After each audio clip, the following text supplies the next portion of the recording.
The primary purpose of Innovative AAC Solutions, the podcast, is to educate and inform. The views expressed during all episodes are solely those of the individuals involved and do not constitute educational or medical advice. They are not necessarily the views of Special School District of St. Louis County. Hey guys, welcome back to Innovative AAC Solutions. We're your hosts, Laura Hayes. And I'm Cheryl Livingston. Happy New Year. Thank you. You too. So good to be back. It's hard to believe it's 2023, but I'll just have to accept it. It's what it is. Time's going fast. Let's put it that way. So fast. It feels like I should be somewhere warm. Yeah. You're wishing. I can see that. Where might that be, Laura? I feel like I was trying to give our audience a little bit of a tricky one today. And I have some guesses, but I'm not sure exactly what your thought was. So we'll have to see what the audience thinks. My clue is that this is one of my kids' favorite soundtracks. That's what I was thinking. And it gets stuck in my head every time I see it. So I just had to pop it up. Yeah. And like you said, it's a nice place to be this time of year. So we'll all be envious of that particular setting. It's also kind of where I spent my honeymoon. Oh, that's right. Yeah. Warm waters, warm beaches, if only. It's okay. We're going to make it through. It's a new year. We've got new resources. We've got new interviews. Cheryl, what did you find for your fun find this week? All right. Well, it's a new year. So, of course, that means a new calendar, right? We have in the past, I think last January, seems like just, yesterday, we talked about PRC Saltillo every year. For several years now, they have offered, or they've given us calendars. So paper calendars, but also electronic. So I want to make sure everybody knows where to find the calendar. If you want the paper calendar, we can make that happen. But just to know that there's all kinds of resources available to you. So I'm going to share my screen. But first, I'm going to switch over to the calendar itself. So again, electronically, you scroll. And there's some information about how the therapy materials, things, the different activities they're providing. So this year, their theme for this calendar is art. So they have, activities that you can do and a book that goes along with this particular month that you would possibly, get a hold of or do a read aloud on YouTube. But talking about doing a selfie. So, of course, those are very popular. I'm not good at them yet. My arms aren't quite long enough, but as far as the kids, I think we're very good at it.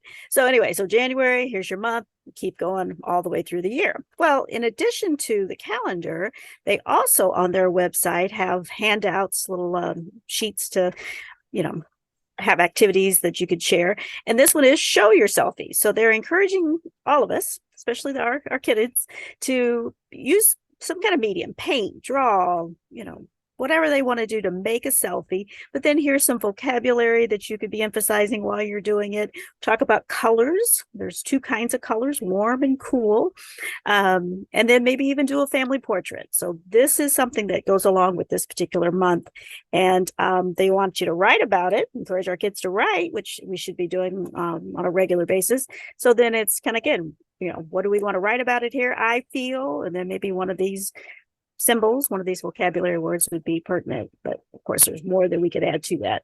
But I thought this was a really cool way that we could expand that particular topic and also encourage creativity and then to write about it. So it's fun all the way around as far as I'm concerned.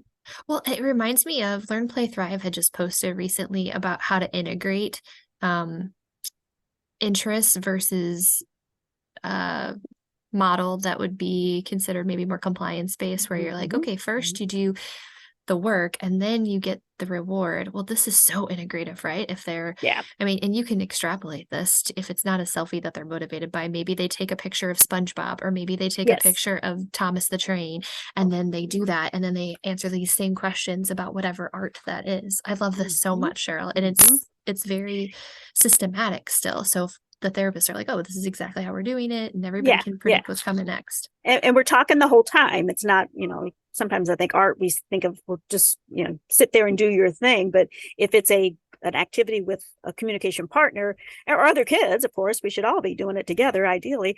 There's so much more communication and so many more, comments that we can make, or, just sharing our opinions about things. But so yeah, they're emphasizing, as you're looking at this, all the communication that could go on. But I also was thinking too, Laura, as far as selfies go, like, how have you ever seen a kid who didn't look at themselves in the camera? So I'm always saying, turn on your iPad, just let them look at themselves. And you don't have to record, you don't have to snap a picture, but just seeing themselves, how much more could we elicit and how much more interest would there be? And then if you could maybe take the picture or somehow generate something, then maybe use that then to do some artwork or make a puzzle out of it. Or I guess in my artwork, we built more like Picasso, but just anything goes. There's no such thing as right or wrong. So I'm excited about how creative we can get this year. I love it. Absolutely love it. I'm excited to dive into that resource. Speaking of a fun resource, so I didn't say this when we were talking about the image behind me, but if you are a listener and you know where I'm at, please email Cheryl or I, and the first one that emails us the correct answer will get some fun AAC swag. We've had a few winners the last few times that have we sent some swag out. So, and I know that there's a few more of you that are excited to get some. So please just send us a quick email and let me know where I'm at. Let us know where I am at, and we will send that your way. As far as my fun find, Cheryl, I thought for the new year, I know people love listening to us. I know that we are in their car and they're just, popping us on whenever, wherever. It's great. It's fabulous. I love that you're getting the information you need. I love that you're doing microlearning. But I thought it might be helpful to have a free resource that is a conference that has some really great speakers coming up that is totally free that I mentioned. I know I sent it to you already, Cheryl, so you know about this. But I signed up. If the listeners don't, there is a conference that's happening in February, and it's called AAC Early Starts Conference. It is geared for younger children, so it's geared for 0 to 5. However, the topic of today is going to be the communication matrix. And we know that we support children and we support AAC users that are emergent communicators. And so a lot of these topics that are in these courses could be applied to some of our older students that are emergent communicators, or just topics in general that we need more information about, whether it be seating and positioning, whether it be Gestalt language processing, whether it be from AAC users' perspectives themselves. It's just a really helpful conference that I've gone to in the past and I've really liked. So this conference is February 23rd and 24th. I know that it is not being recorded, but even if you can pop on your lunch or after school or before school, you can kind of go through and get some handouts and take what you can get, because it's totally free. I know everyone's going to wonder and ask about CEUs.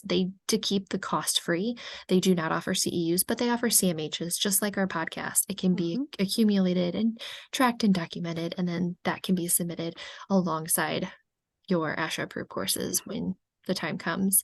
Maybe one day Missouri will stop requiring ASHA. We'll keep CEUs. working on them. Yeah. But Live AAC Early Starts Conference, it's a great conference. Like I said, I've been to it before. It runs on the 23rd. It runs from 8 a.m. to 5 p.m. Pacific, which I think is what? Well, they give you the 11 to 8 Eastern. So let's just take an hour off of that. So it's there we 10 go. to 7. Thanks, Cheryl. Thanks for doing that math for me.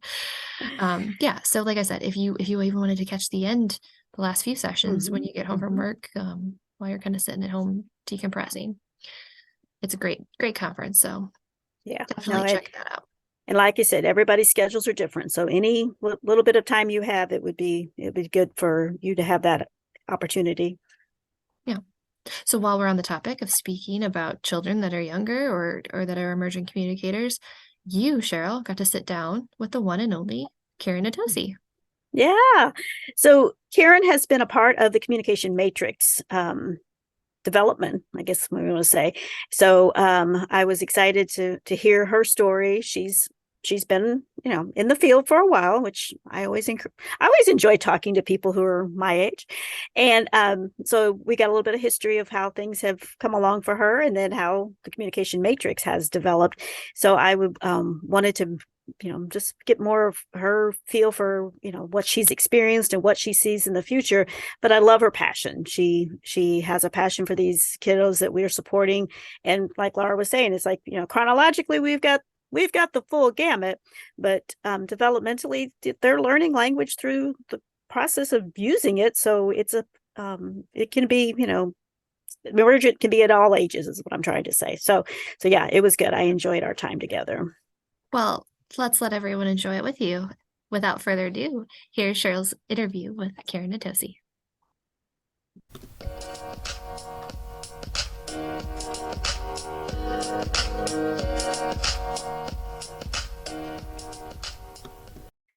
Hi guys, it's Cheryl Livingston, and this is another episode of Innovative AAC Solutions. And today I am very honored to have our special guest, Karen Natoci, who is going to give us a little more information about the communication matrix. And I wanted to make sure we had an idea of how it kind of came to be. So Karen will kind of be a chance to give us a little bit of history, but then also how she's using it and how she has found it to be helpful with students she supports. So Karen, thank you for coming. I'm so happy that you're spending some time with us.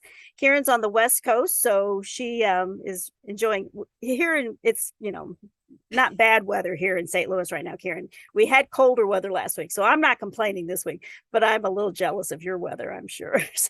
Oh my goodness. So go ahead and tell us about yourself, Karen, and how you've made the journey of being a speech pathologist through the years. Oh golly. Well, first, Cheryl, I want to say thank you so much for inviting me. I'm super excited to talk about the Matrix and all things AAC, and share the story of where I've been and where I'm going, I guess. So to answer your question, what was your question? Well, tell us about you. Who is Karen Natoci? Put that in a nutshell, would you please? Yeah. I am, I'm from the state of Michigan, actually, born outside of Detroit. And I'm the daughter of an auto worker. So I come from very humble roots and have always been interested in speech and communication. Actually, I first was thinking I wanted to be a dentist or a dental hygienist because I loved the oral cavity, and I worked as a dental assistant, was my first job. And from there, instead of going into dental hygiene, I decided, oh, wait, you know what? Psychology and speech and language sciences is really interesting and cool. So then, I went to University of Michigan in Ann Arbor and took all those classes. And of course, I did fairly well. And my first big moments were with the aphasia population. There was a big stroke program at University of Michigan. So I actually they had a residential program, and I lived there at the dorm, and I studied the aphasias, the apraxias, and all of those neurogenic disorders. So I guess from there, after working in hospitals and clinics, I had a family and little kids. So it just made sense for me to go into the school system and kind of match my calendar with my kids.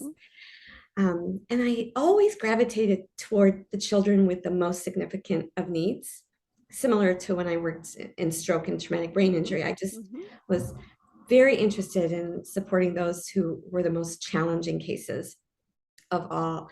And I think back in the day, we didn't really have a strong, AAC was just a baby of a field and access. So I got to, you had to be creative, is what I want to say. Right. You had to make things up kind of as you went. So I knew that if the bodies weren't working, there must be another way for this little student to tell me what they knew or make a choice. So I did get to connect with some vendors. It was the early days of PRC, Prinky Romick. I think Toby Dynavox was just Dynavox. They might have. I was gonna say it was just Dynavox. Yeah, and there might have been a couple of Big Mac switches out there at the most. With keyboarding, I had some interactions with rehab engineering at the University of Michigan, and they had something called they were working with teams out west, I think, the giant unicorn keyboard. Mm-hmm. And that connected to the Apple IIgs mm-hmm. and accommodated those that had motor impairment, like ataxia and apraxia, or who were banging keyboards. Mm-hmm. These were people with acquired disabilities. They knew in their mind what they wanted to communicate, yet they couldn't access a keyboard. So those were my earliest formative years with AAC. Mm-hmm. And then, of course, things grew. And I remember back then, we would be like, well, who else is out there that is doing this? We didn't have the World Wide Web.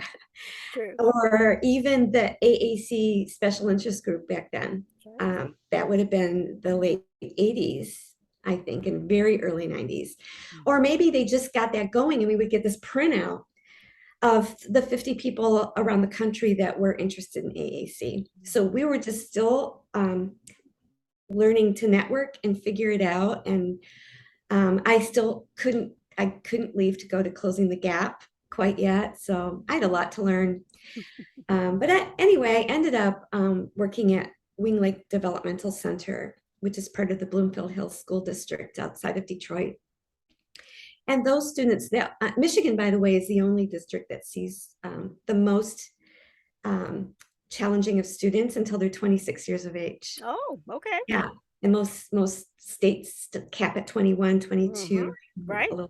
Right. So we had these kids from age 3 to 26, and it was a center-based program. So it was segregated. But the plus side of that was we really teamed and honed in on our craft beautifully. And I had a principal there. She was the program supervisor, Thomai Gersh, she was the epitome of servant leadership. She pushed us all to attend the courses offered by Oakland Schools at the time. Mm-hmm. I think I know Kirstein was running AAC, and she's the one that invited Karen and David to give the literacy intensives every year. She brought Kelly Fonner in to do communication enhancement project, Gloria Soto, Gretchen Hanser, all the original authors of their work. And my principal made sure that we all rotated going to these. There's nothing like that today. I don't run into districts that cannot have that. Right. So I have to say that because of that, and I was just given like the push to grow, go for it, Karen, go for it. That wiggle room and freedom just allowed me to kind of land here. Mm-hmm. Yeah. So then, as far as how did the communication matrix come about for you? How did that, become a part of your world? So I think it was when I first started at Wing Lake. The students at that point were basically working in cause effect switches, running blenders, and lots of great stuff was happening. But I knew that I just wondered what else is out there. So it was a lot of web searching, and I happened upon the Oregon Health and Science University, the OHSU Design to Learn project. And I think this would have been like maybe 2002. Okay. If I think that maybe around then. And they just published the matrix, or they were still tweaking it a little bit. Mm-hmm. And this was before it was doable online. It was a paper version. Mm-hmm. And you had to buy it, or I don't even think we could download it then, but we would get a pack of these little folders that were little matrices. And as part of their outreach program, they would work. This was through funding from the Department of Education. Mm-hmm. I signed up for it. I said, I need to learn everything. This matrix just made so much sense to me.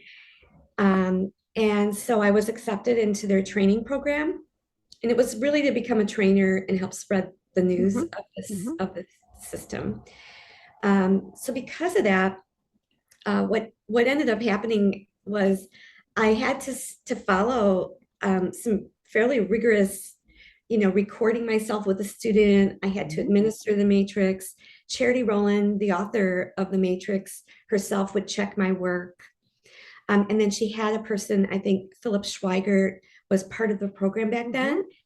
And as part of the outreach funding, he literally flew to Wing Lake and trained, just introduced the Matrix to the whole school. Okay. He joined me in a classroom with the one or two very challenging students that I needed help to work with. He got on the floor with me and showed me exactly how to help this little girl move from level 1. We only knew when she was comfortable and maybe not comfortable, to maybe communicating at level 3, and how to use the results of the matrix and seamlessly build in next steps so that she would be moving forward on the matrix.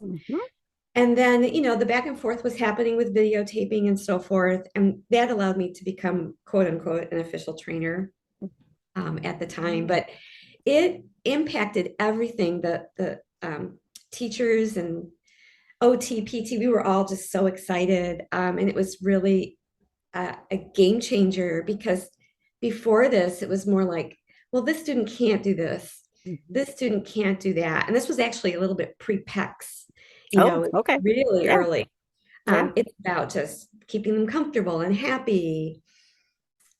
There was, pre-curriculum even. So it was just a lot of early stuff, but this really launched us into building communication and moving our students forward. And we were accountable because we would get this matrix, and then we wanted to show change to these families. And I think, Cheryl, the biggest thing that I thought was exciting was I could take the matrix to an IEP meeting, and we could look at this together. And, these are families for years. They've been maybe, it was probably the first time, if I rephrase myself here, that they heard what their child is doing, no matter how small, but they are doing this. And we hope to help them do this next. And this is how we're going to do it. So and that's, you took the words right out of my mouth, and the fact that I was going to share that too, how so many times here at SSD, that's the feedback I've gotten too. It's like, oh, Cheryl, it feels so good to take something into an IEP.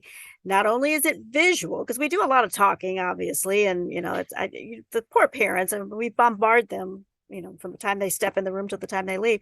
But this is a visual representation, and you're right, the focus is on progress and what they are doing versus what they can't do. And you're right, these kids, they're not your standardized kind of test kids. So it's, like you said, we'd say, oh, he's too low, or he can't do this, he can't do that. And now it's like, oh, look what he is doing. And look what we can do to get even more opportunities for that, and just build and build.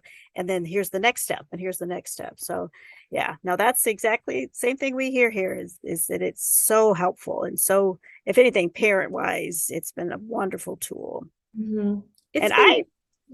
Go ahead. I was going to say, as far as I appreciate the fact you can send it home to the parents too and get their feedback. It's not just us.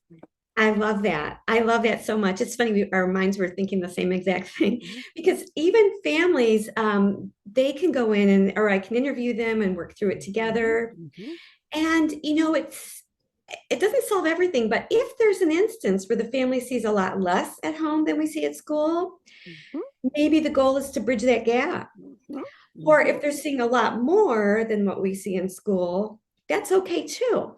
And I often put those two matrices side by side in a report so that I can acknowledge what families are seeing. And then we can stand behind what we see in school so that it doesn't, create a lot of tension, which otherwise could be potentially, a thing. When I'm talking to staff, I talk, like I said, we'll gather the information from home, and then maybe we'll put it together if we're not asking the families to go online to create the matrix, but we can use what they've given us. And you'll hear feedback like, well, like you said, mom says yes, he's doing it at home, and school said, well, we never see that. And I said, we mark that as emerging, because if he's doing it any place, it counts. And if it's not something we see, then that's just telling me, oh, maybe there's more here than what the student's letting on. I think, we know kids do that. We know all of our kids behave one way at home and one way at school, but it's like this home part is where they're most comfortable. Hopefully they're most connected with their people. They're most, I'm hoping, the engagement piece is because they want to be engaged. School sometimes isn't a fun, engaging place. So, I like it when we credit that for what they do at home, so we can say, oh, find more ways to get it here, and we'll be moving forward even faster than we thought. Yeah. Right. And it's student positive. It gives them the benefit of the doubt. And gosh, the environment, especially for emergent communicators, the environment is a lot of it. It's like 90%. Yes. Yeah. No, and I truly believe that our students read us. We're trying to figure them out, but they're reading us, and they know who wants to communicate, who wants to connect, who cares, and who's just moving through. So I think sometimes it's almost like we need to do a matrix on ourselves. Say, how well am I doing this? How well am I moving through these things? Have you had as far as, like, let's say you're starting with a new team? Well, I guess before we get too far ahead, though, like, what's your life right now? What kind of work are you doing now? How does the matrix kind of fall into your day-to-day routine now? Sure. Well, I've meandered to the Bay Area, and I've done a few different things out here, but right now I've settled at the Palo Alto School District. Okay. And I'm a speech pathologist at an elementary school there, but I do AAC specialist work as well. Okay. So I do a little bit of that, and I do continue matrix trainings on the side. I have a small private practice. So yeah. So when you're going to a new team, how do you win them over? How do you what's the way that you can, like, describe it for people that maybe aren't familiar with the communication matrix? Well, yeah, I've made some mistakes that I've learned from. Right? Exactly. Oh my goodness. I think I approach a team like, again, I presume the best intentions on any team. Everybody's trying their best for sure. I also look at what they are doing versus what they're not doing. I'm sounding like I'm talking about the matrix, so I give a matrix to the team.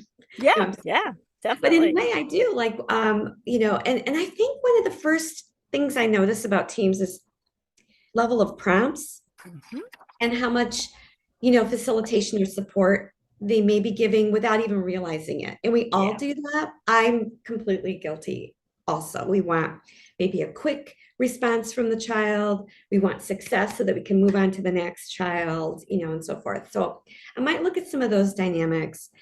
And I definitely look at how many symbols and what kinds of systems are available to the child. And if they vary, or how environmentally arranged the room is to support communication. So I just start where they are, really. I tend to start with a lot of push-in therapy. I learned that from Wing Lake too. We didn't do a lot of pull out and separating the child from the team ever. Yeah. So I always work closely with the one-on-one or the aide assigned to the child, because that's going to be a lot of it right there. So it's really about developing that relationship and building them up, frankly.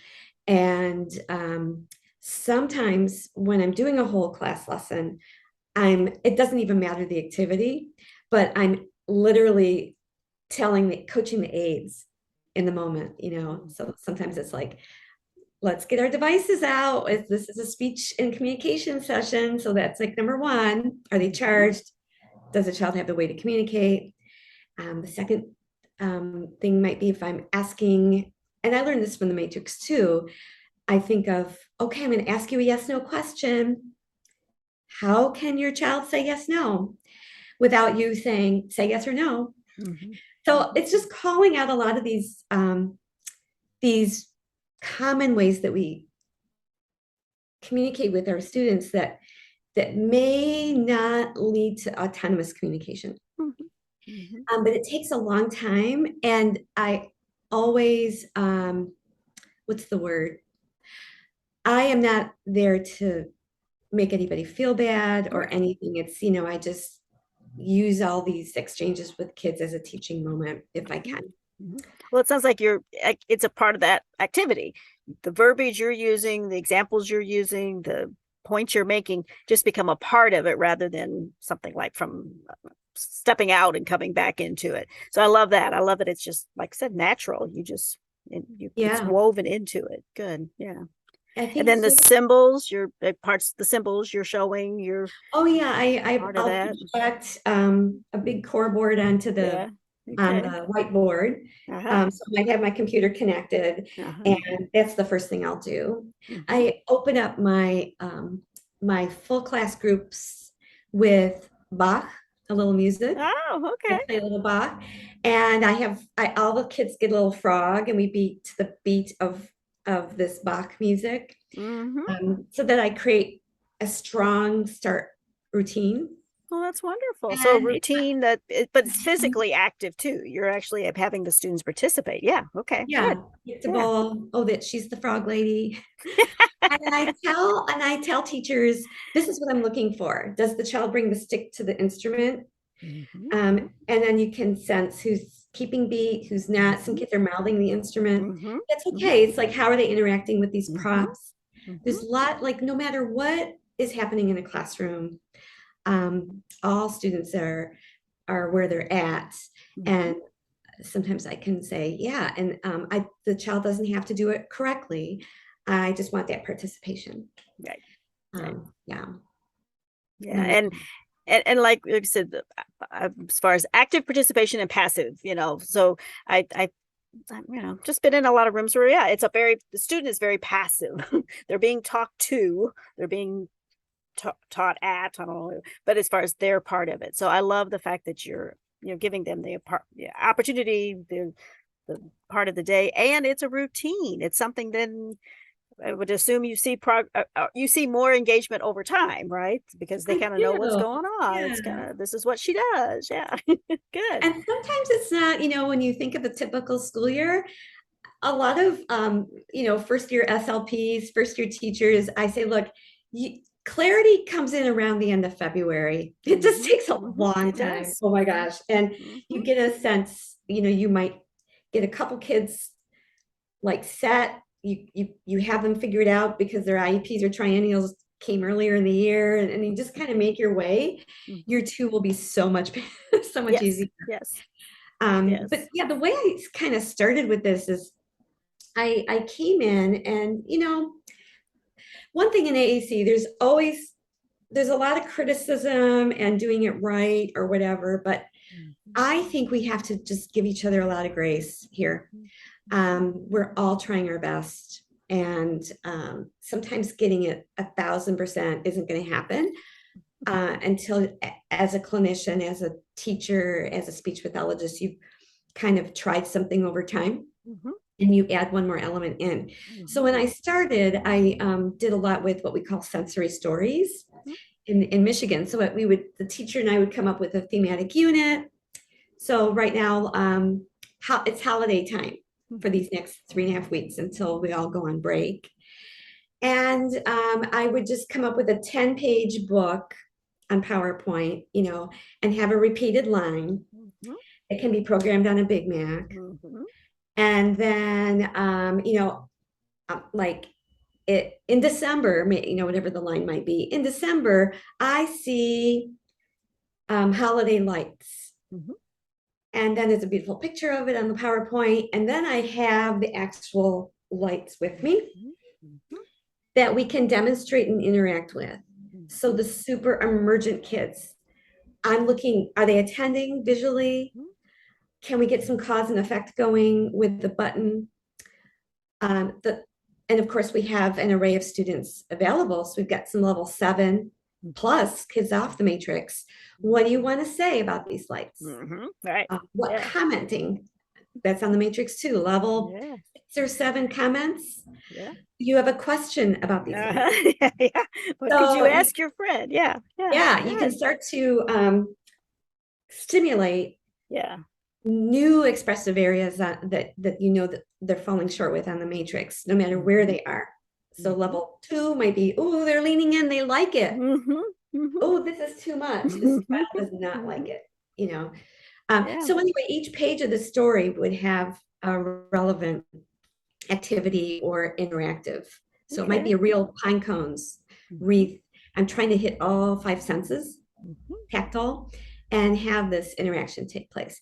And then after a couple of years doing it that way, and the influence of Karen and David with the literacy, well, let's write about it. These could be service prompts for writing. There's print. I've learned that the symbolated associations with print is no more. It was when I, back in the no, we're reading the beautiful print. We've got a nice illustration, and then enhancing comprehension with the real object. So that's kind of where I start. And I get going. One thing about me, Cheryl, is I get so excited about all this stuff. I'm way off topic probably from your first question. So no, this is what I want. Yeah. No, again, we're kindred spirits, Karen, because that's the same thing with me too. I want to make it so that student is having a good time. I'm not about data. Don't admit that out loud, but I'm not. But it's about the smiles, the giggles, the connection. Like I said, that's my new word now. It's connection. If we don't have a connection, then it's just, I wouldn't say it's a waste of our time, but it's not what it's supposed to be about. Communication isn't just me talking at you. It's you coming, back and forth. So no, I love that kind of stuff, and I love the fact that, like you said, you can have let's say a group of kids, and you got the full gamut. You got your level 2s all the way up to your level 7s. When you mentioned that too, I always like to remind people that sometimes, if it were up to me, if I was king of the world, I would have the matrix on every kid. I would just say, let's just go through it. If he's maxed it out, hallelujah, dance party, we're great. But what we sometimes find is those kiddos that they're saying, oh, he's too high. He knows it. Maybe they're really good in one section, like requesting. Yes. Hello. And refusing. They might have that down pat.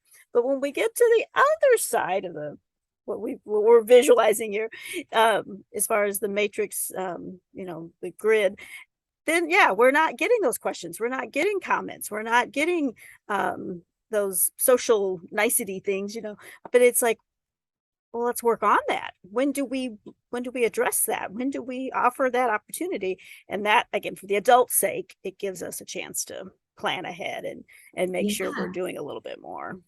It creates such a great defense for the goal writing. I think, I might have talked about it in the article you were mentioning earlier. You can literally at an IEP circle, whether it's choice making or the directing others, the commenting, WH questioning. A lot of SLPs will be big on answering WH, but what about asking? And flipping it so that the child gets to be the boss and ask the teacher WH questions. So there's just lots of fun ways to use this tool, I think. Speaking of the article, let's show it real quick, Karen, because I do have it ready to go here. So do you remember the date on this? I think it was 2018. If I was it about that? Okay, all right. So. Well, speaking of 2018, I guess as far as people that are, I assume everybody knows everything, so I have to remind myself that no, Cheryl, everybody hasn't been around as long as I have. Back in 2018 is when Special School District in St. Louis County was asked to be a part of, and it's kind of like what you mentioned before, that reaching out, that they were their outreach program to kind of get more information. So we were asked to be a part of, gathering data and collecting it. So Gail Bowser came to St. Louis to do some trainings with us.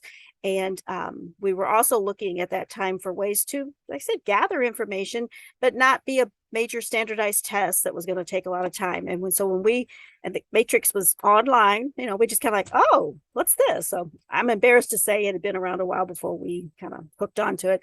But when we started presenting it to our staff, then it was, definitely, this is great. This is something we could use. So that's when we were doing a lot of trainings and rolling it out. And so this article is something I found. So I took the liberty of kind copy and pasting, putting it in a Word document is what I'm pulling up here. But there is a link here too. So we'll share this on our resources. But this is, Karen, you wrote this, and it was in the USAAC website, right? Is how I found it.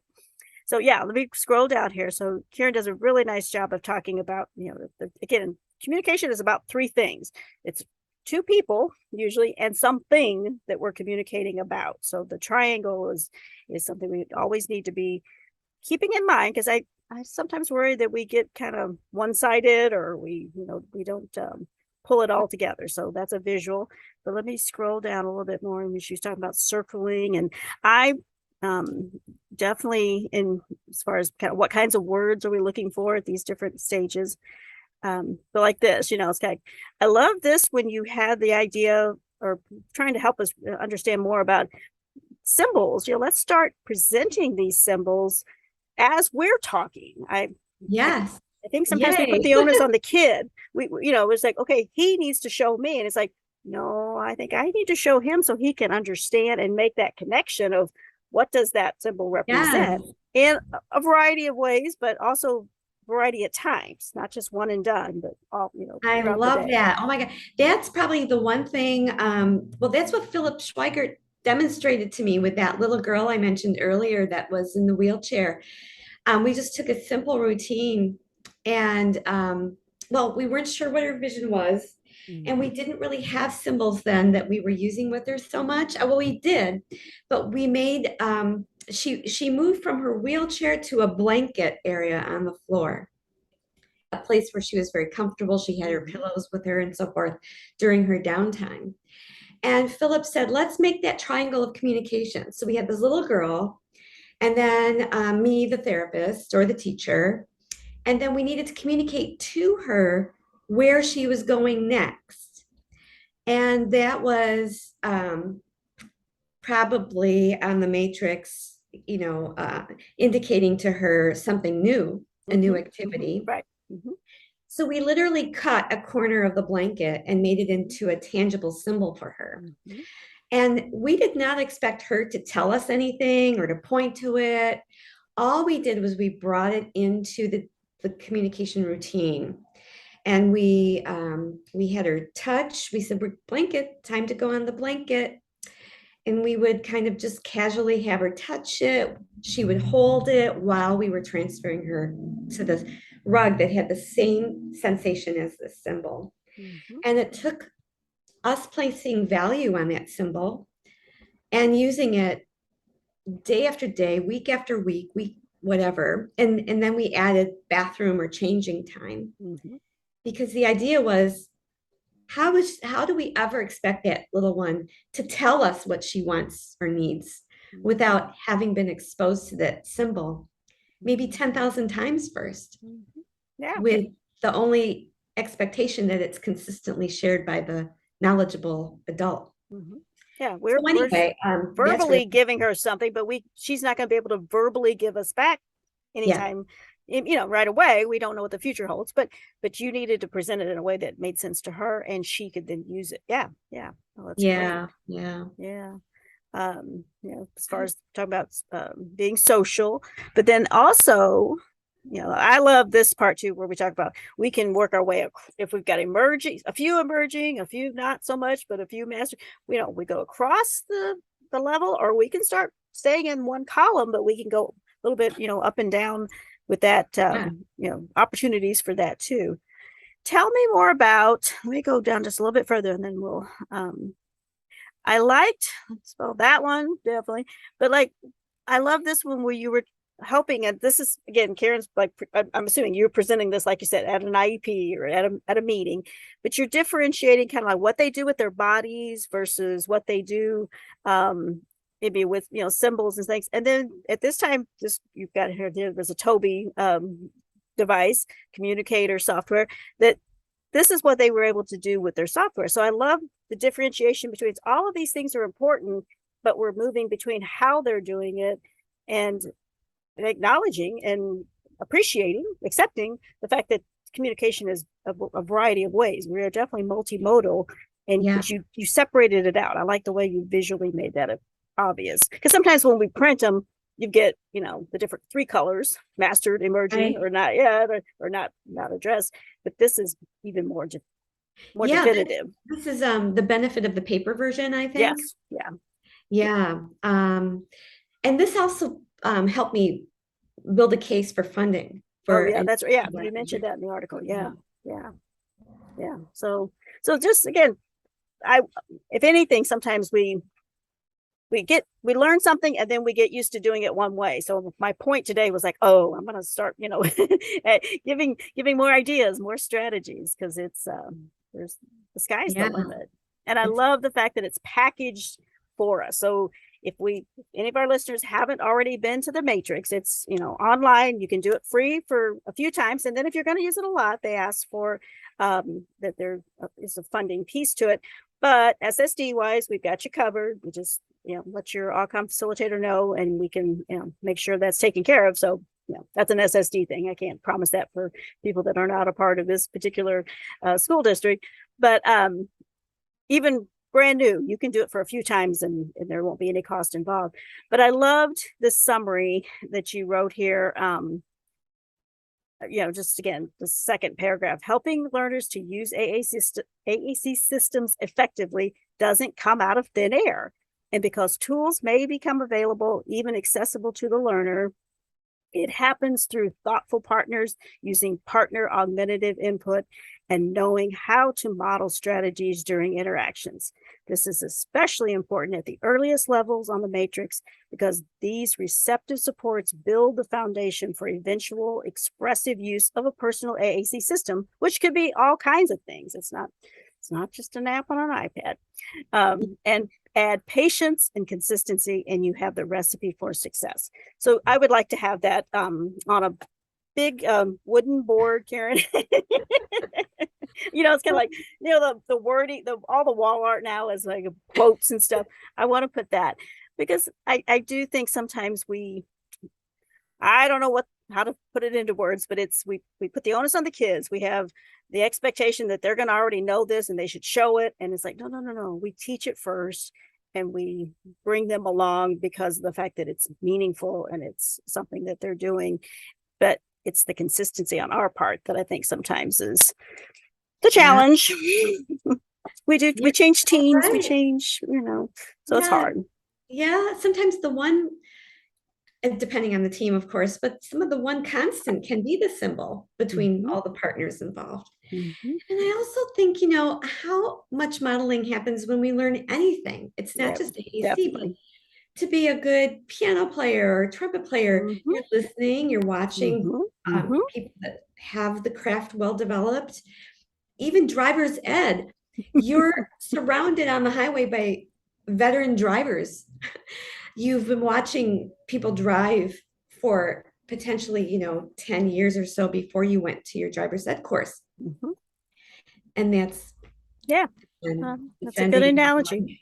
and like you said, we put babies in car seats, bringing them home from a hospital, but that doesn't mean they're ready to drive after the first trip home. So it's just that awareness and that practice. But I remember, it's been a long time ago, but I remember the first time going, you expect me to do what? Watch this, do this? But it was like driving was, quite a, huge feat. Too much. Now I drive and I go, how did I get here? Oh my gosh. And I often think there's always a colleague who's like, let me show you how to do this on the computer or on the iPad. They tap, tap, tap 3 times. And I always say, wait, what? Wait, can you go back? Show me again. I'm like a dizzy. I missed what they just did in 2 clicks. And I can't imagine what our students might be thinking. No, I'm the same way when it's smart. Talk me through it. Don't just show it. And I even, like I said, I have a tendency to want to figure things out for myself rather than call for help, which I, waste of time. I realize that. But when you help me, then, or if you do it for me, I should say, I don't learn it. But if I really have to think it through, hopefully it'll stick around a little bit. Well, let me ask you this. If you could predict the future, so we kind of talked about how that we are using the matrix and it's a wonderful thing and we're going to continue using it. So that's even better. But do you have any gut feeling of kind of what the future holds for these kiddos that we're talking about today are emergent communicators. Do you see new stuff on the horizon, or do you see us being with the idea of, like, we talk about neurodivergency so much more? I think we as adults are hopefully becoming a little more aware of what our students may be experiencing and what, what things look like. What do you think about as far as our emergent communicators? Is there new stuff that you can see? Well, sometimes, I've given this some thought here. And lately, okay, a couple things. Number one, being in the trenches and staying in the trenches really does help me kind of be able to try and answer this question, because I don't want to lose touch. And I can see, in different parts of the country, staffing varies, turnover, all of that. But the bottom line is we all do want our students connecting with peers and being included. So sometimes I think maybe what has to happen in the future is more of a flipped philosophy, where like most districts give iPads or Chromebooks to a lot of their gen ed students. And if they're given iPads, why doesn't everyone just get Touch Chat or a basic AAC app to go, like a tier 1? Like, let's just normalize this. This, is a great app that could be available on all of these OS devices. Maybe we have to think to the other platforms. But, I've had, my child had her tonsils out. She couldn't talk. There's always a moment when any of us might want to dabble around with the app. I don't know. I just think something like that. I've had gen ed kids play with Touch Chat and try to make senses and figure it out. It's really enlightening. And why should we expect our emergent communicators to learn so much more? I think we put more pressure on them than we do. So we should just make this more normal. And I think the modeling and exposure, would help reach that 10,000 time rule that we might have mentioned. Yeah, that's one thought I've had. No, and it's like when we talk, again, I'm thinking of the adults, not so much the kids, but the adults. If we talked in symbols, if we talked, if it was just a routine thing that we always had that available, you're right. I think our kids would have so much more opportunities. And my thinking too is, like, as far as play, which is, what we want everything to be something that's the student led, the students enjoying, the students experiencing things without us directing, without us demanding. And then that's how we kind of see what they do know. It's not putting them on the spot. It's not asking for one answer. There's only one good answer, those kinds of things. So yeah, I like that idea of just it's there. You just click on it and see what happens. Yeah. Okay. And I think, with some of these other devices, they could be put on modeling mode, toggle over, and maybe if no one is there to do a lot of the modeling, the device should hear a spoken word and reveal the symbol. I'm sure we have that capacity right now. This is something. Well, I know my Facebook listens to me when I'm talking, so I can't. Yeah, Siri, Amazon, right? So yeah. Okay. Yeah, maybe harness. So the some app of that. would be listening. So okay. I was gonna say her name, and it's like, oh, wait a minute, but I'm not at home. I don't have Alexa here. So Alexa. I don't either. But it's like, yeah, okay. So if I say the word Alexa, type of thing, would then be able to show it. Oh, I like that. Okay. Yeah. So I think there's some fun ideas that could happen out there. Yeah. And I'm not sure. I didn't go to Closing the Gap this year, so I'm not sure if any of those little things are happening, but we'll probably see it first on Facebook, Instagram. So okay. No, that's a good idea. I'm glad you brought that up. So we're gonna come wrap it up here so you can get on with the rest of your day. Do you have, and again, I know this is a hard one because you've had a lot of students in your life, but do you have one favorite AAC moment that you could share with us? I do. I have a couple, but one, I'll never forget this. This was back at Wing Lake, actually, our a little student I had that used eye gaze and eye gaze ETRAN to access all 26 letters of the alphabet, actually. And we were big at just learning how to incorporate literacy and, writing and scribbling, in addition to AAC systems. And I was running a little group with him, and I think I wanted him to talk or describe a fruit.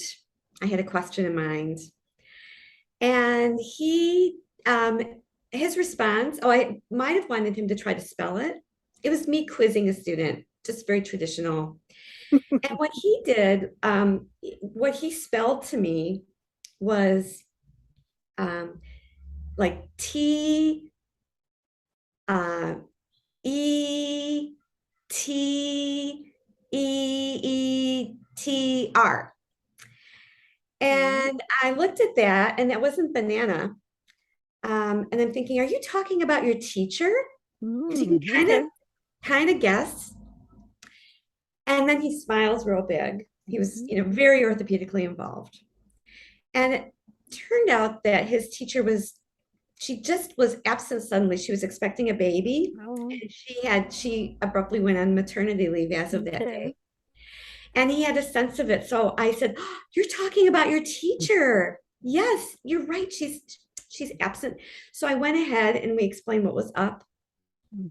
And it was such a real moment communicating. It's like sometimes you really need to listen to these kids. They're not going to answer your question because they really have the capacity to say something else. And yes, it didn't start with a B for banana or whatever it was. It went in a whole different direction. But just go with it sometimes. Yeah.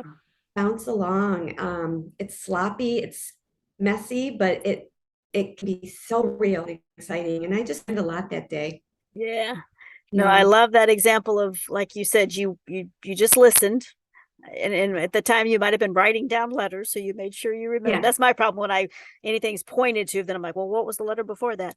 But the fact that you just waited to kind of think about it for a minute, so that, because I was going teeter totter. He likes to wait. It's like yeah.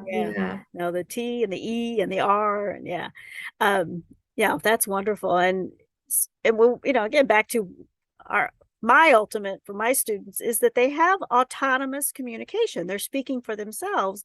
So sometimes I think we get into that response mode. We ask, they tell, whatever, if we're asking questions, whatever. But that was an opportunity that he grabbed and he said, no, I got something else I want to talk about. So that's great. Oh, that's sweet. Yeah. And those level 2 matrix communicators, those are the students who will look to the window of the door or look real hard beyond, because they are communicating directly for something that they want. And we have to just step in and fill in that gap. I mean, and then add that symbol and then model. Yeah. Then we go from there. But the fact that you have to be in the moment to figure it out. Yeah. So they're not going to show their attention just on you. They don't want us always. No. Anyway, so I've learned so this particular interview will air probably in first part of January, but we just finished airing a couple of episodes with Jane Kirstein and the Every Move Counts. And so I have always said, and I want to get your opinion, but do you see a marriage between Communication Matrix and Every Move Counts? I do. All about these kids and how they tell us things, and then what can we do to work it, to make it better, to grow it. And so it's just like, oh my God, I just feel like, I think it's, we're so much a part of these kids' lives is the people in their lives. So I want to make sure the people in their lives are helping them to communicate, learn how to communicate, and then communicate even more than they did a month earlier. It's like, we got to keep growing. So what Philip and Charity taught me was, when you do this preference check and you look at what they like versus what they don't like, the secret to that, the real reason why you're doing that is that sometimes when students are engaged with things that they like, even if it's cause effect interacting with the object, you are also seeing what body parts are moving. Yeah, right. And where they're looking, how much movement they've got that usually is happening with a favorable activity versus not. And so the child ends up teaching you how they're already communicating.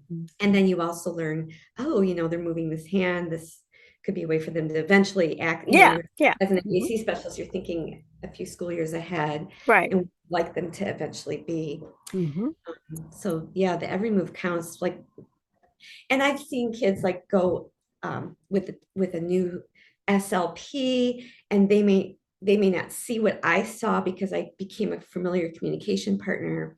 So I think going back to these preference checks can be very illuminating for the new team.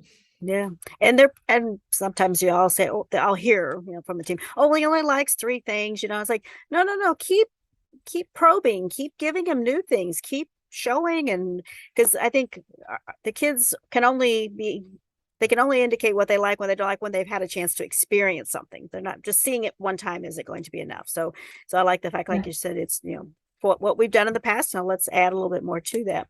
Is there any way we could get funding for body cams that the therapist could wear? Right. So that you're just constantly filming about, oh, look at that video. Because those are those moments that are so precious, but like, just trying to share it with somebody else. So that's my goal. Oh, true. Oh my gosh, that's great. Yeah.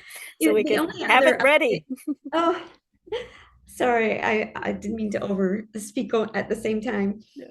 I was going to say the other tool that I think is interestingly overlaps a bit with the Matrix is the social networks by Mary Huttenberg and Sarah Blackstone.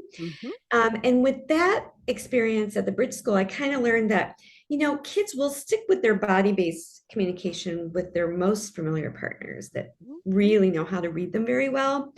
And they may opt sometimes not to use sophisticated, or what we call sophisticated multi-sentence output on their high-tech devices. And, I think really with their most intimate partners, we do give them that look. We might communicate at level 2 ourselves. That's true. Yeah, that's a good way to put it. Yeah.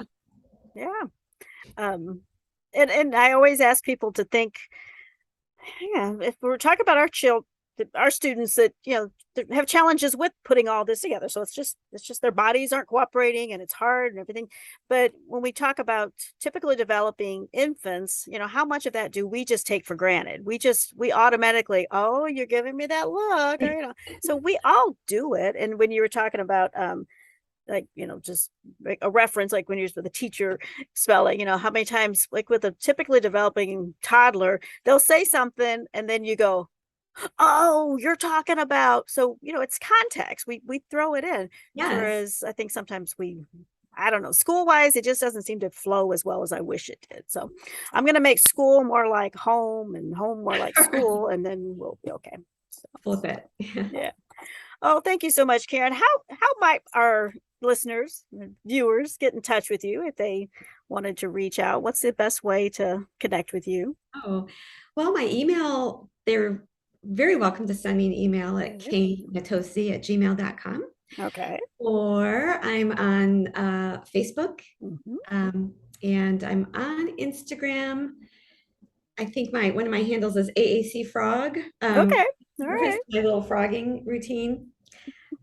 Yeah. Okay, good. That's great. Yeah, like I said, I'm definitely, I know we're friends on Facebook. I've got you there. I was like, Instagram, I'll have to, follow you there too, because I don't remember if I've connected on that one yet. But no, it's great. It's great to learn from you and to share all this information and share your enthusiasm. That's what I think is the most important thing, is that it's you that you're genuinely enthusiastic about these kids. So I appreciate that. All right. Well, thank you so much. Thank you. Thank you for the pleasure. Absolutely. And everybody out there, we will be sharing resources on our site. So check out the different things that we have available. And like I said, follow Karen. It's worth your time because she's got lots to share. So thanks, guys. We'll talk to you later. Bye.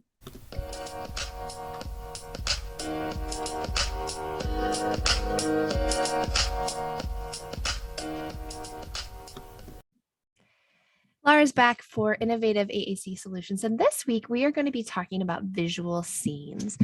Visual scenes are just amazing tools that we can utilize to kind of give a lot of language opportunities for our students and for the individuals that we work with and for our kids that just offer endless amounts of imaginative play, as well as many different language targets that we can highlight simultaneously. So it's kind of hard to see this one, but it's a zoo. It is the magnetic zoo. I like magnetic ones because it really allows us to kind of play with things, manipulate things, and they tend not to get lost like some of our other ones do.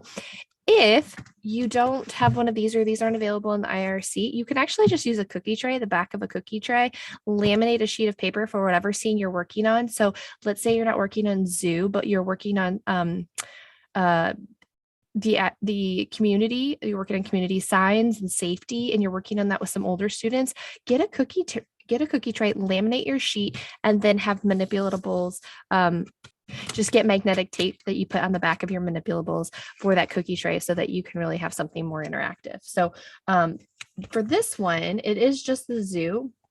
Apparently they have all different kinds. There's like 25 different play sets that are magnetized, like a dollhouse, dinosaurs, ocean, town, space adventure. So definitely check out what we have in the IRC that's already available. But we can work on language wise. We can work on where is it, right? You could play a game of trying to figure out where the lion went, right? So if I put him in the water, I'm going to put him in the water because it's hot outside. Why wouldn't we want to cool off? And then I'm going to close it up, and they're going to have to guess where the lion is. And so I can work on, no, not there. No, not there. Where is he? In the grass? No, not there. In the water? Yes, you got it. In the water. So we can make a guessing game out of it. We could give them the animals and let them put it somewhere on the page and answer those yes, no questions. And you could say, is it in the water? Or we could just work on prepositions, right? We could have them put the giraffe in the grass or on a rock. So we could be targeting those simultaneously. We could also target some just imaginative play where if the giraffe is tired, I'm going to put him under my tree. Under my tree. It's hard to see, but under my tree because he's so tired. He needs a nap. He's sleepy, right? We can work on feelings. The panda bear. The panda bear is on her head. Get down, panda bear. Down. Ooh, now the panda is under the bridge. Under the bridge. How do you think he feels under the bridge? Oh, he's scared. Let's help him. Notice I'm using a ton of core vocabulary, right? And just descriptive teaching. We could even say we could target receptive while we're targeting expressive and just understanding, right? So find something that's little. Find something that's little. If they point to the elephant, right? We're going to be like, no, not little. Ooh, the panda's little. Good job. Okay. Now, where should the panda go? And then just target all of these lovely things during your session. That's, again, manipulable, so motivating. And we could even, you know what else, you guys, we could even, if we have a little person in here, we could target what are they seeing? What does the person see now? Oh, she moved. What does she see now? And we could label what she's seeing in the scene, right? We could also get really silly with this. If you guys pick up 2 or 3 of these, or if you magnetize some other items, what belongs? What doesn't belong, right? I could dress up my animals. I could put them in some silly outfits. Let's talk about absurdities. So again, just kind of try to get creative with things like this. Think outside the box. Whatever you're targeting with your students, make it fun, make it motivating, make it manipulable, and just have a great time.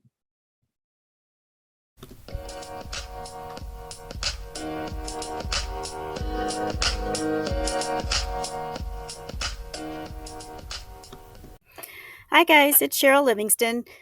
We were talking about the communication matrix today with Karen Natoci, and I wanted to make sure you guys knew about the website and how you can go and explore some more and take advantage of this great tool. Communicationmatrix.org is the name of the website. And I'm going to give you a little tour, a little quickie that I hope will, again, if you haven't already been there, you will go and see what it has to offer. So first of all, they want you to create an account. It's free. It's just you and your sign on, however you want to set it up, so that they can make sure they're sharing all the information with you, and they can keep track of assessments that you're doing, so that you have a stored copy. You have something there that you can update later, or you can print off of it, all the different ways that you might use it, but the account is how they're going to keep track. It's free to create an account. If you do more than, I think it's like 5 assessments, then there will be a fee. But for employees of special school district, we have it set up that you just have to let us know, and you can get a part of the SSD account. But even if you're just checking it out and you don't want to commit to, anything right now, take advantage of the free stuff, and you can look around. But if you do assessments and you are having them here on the site, that's where after I think 5, they're going to need you to, change over to the SSD account or to buy a subscription. So first of all, there's a little welcome video that you can watch. And this is Karen right here in the peach and pink scarf, who we were just interviewing. So that's a few years back that this video was made. So that's her then. And what we're going to look at is just, like I said, what they offer, what's available. So they give you a lot of explanations. And then if I go back up to the top and I click on assessment, then again, whether it's for practitioners, families, administrators, they have information that you can read and learn on your own. Up here at the top where it says help, then there are videos you can watch. So if you want more information about the basics, then there's a video and some more information. And then on completing an assessment and reviewing assessments. So they've taken a lot of time to make sure that you can get information easily and on your schedule. They are collecting information for research, so they give us some feedback here about different diagnoses and things that they have been collecting based on the people using the site have been sharing with them. But let's go now I'm going to go to my dashboard. I'm already signed in on mine. And this is where I can either start a brand new assessment. I can go into assessments I've already done and update, or look at, print. I want you to know that you can always download the matrix questions. So it's an online assessment, but you can also do the questions. And here's where a few of the different languages are represented, but there's other places too within the site. But if I click on English, then you can print out the paper copy of the questions that you could share with the family, you could share with other teammates, so that everybody's got the same information. It's just whether you need it electronically or on paper. Okay. And speaking of languages, let's go to my back to assessment. And it's very top here. It says the Communication Matrix Assessment Tool, free for everyone, and learn more about our translations here. And so here's all the different languages that it's available. So if I click on Hungarian for parents, then you can print out or share electronically the whole information booklet that is available. So that's nice to have those at your fingertips. So you see there's quite a few. Okay. So when we're doing an assessment, if I go into the assessments and let's say, I'm going to say finish this one. I'm just clicking on one here at random. This is where you get the questions and then you answer, this question is, does this individual intentionally indicate that he or she wants to perform a new action, one that you have not been engaged in? And then you say yes or no. So if I say yes, then it's going to break it down into more questions about, well, how do they show you? So this is what the electronic version looks like. And like I said, these same questions are available on paper. Okay, so that's just a little glimpse of that. And there are little videos to kind of, maybe explain the question a little bit better. Okay, and then I'm going to go now to community. And this is where you can ask a question. You can write a post and ask a question, or you can just read what other people have asked and get some more information that way. So if I scroll down, so like this one is how to save a communication matrix and send to others. So you click on that. And so that was the question. And then here's the answer. They also have collections. So maybe there's a particular topic that somebody has brought up or somebody has agreed to be the moderator for. So you can see the different ones. So if I click on using the matrix to plan communication goals, then the moderator has gathered information. And then if I go to collections and all collections, then again, there's a lot more that they've been addressing over time. And you can see how many posts there are underneath that heading. Okay. So one thing that Karen was talking about during the interview was the communication matrix during an IEP. It's a roadmap. So here's her post on that.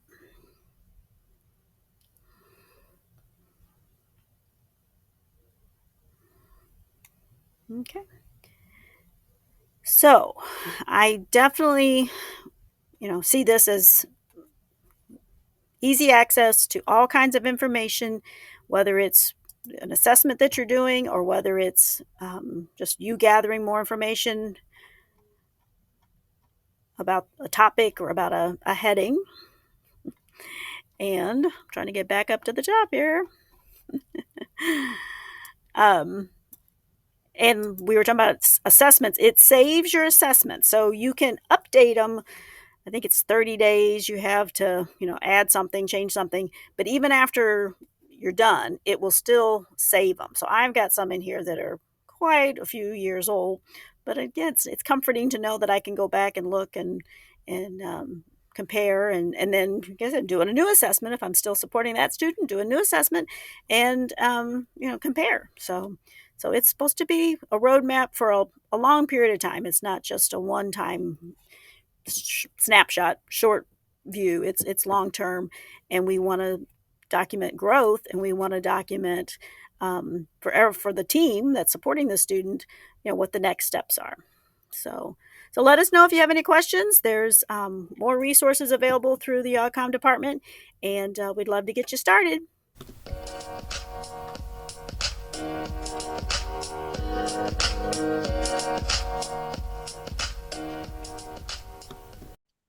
Another superb interview, Cheryl. I'm so glad you got to sit down, and we thank Karen. That was great. Yeah, no, she's very sweet. And I have she talked about she has done some private practice courses too. And I did one of those. Oh, it's probably been a couple of years ago, but a webinar, just like we were talking about taking advantage of in February. She did one on the communication matrix, and yeah, she's so good. And like I said, so knowledgeable. Yeah. Well, and we know that a lot of you have had information on the communication matrix in the past, but it's one of those tools that I will always go back to when I am struggling, and when people tell me things like they're not motivated by anything, or they don't benefit, they couldn't benefit from AAC. There's no way. Or, they're too low, something, any of those,